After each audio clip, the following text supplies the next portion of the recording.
સ્ત્રીઓને મારી નમ્ર વિનંતી છે કે ગુજરાત અને ભારતના ક્ષત્રિયોને સ્વીકાર્ય હોય એવો ક્ષત્રિય એક વ્યક્તિનું નેતૃત્વ હોવું જોઈએ.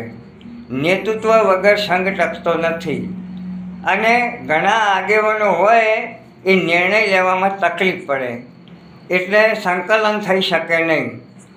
જો ટીમનું સુકાની સબળ હોય તો ટીમને વિજય અપાવે અને સંઘ શક્તિ કળિયુગમાં જીતવું હોય તો સંગઠન માળખું મજબૂત જોવે અને માળખું મજબૂત રાખવા માટે વિશ્વાસપાત્ર વ્યક્તિ અને અસંતોષને ખાળવો જોવે. અસંતોષ સંઘના વિનાશનું કારણ બને છે અને બીજા ઘણા બધા સમાજના લોકો પણ ભાજપ વિરોધી છે, એમનો લાભ લેવો જોઈએ કે મુસ્લિમ છે, દલિત છે, આદિવાસી છે કે પાટીદાર છે. આ બધા અડધા આવે ને તો બી ભાજપ આસાનીથી દેશમાંથી એનો સફાયો થઈ જાય.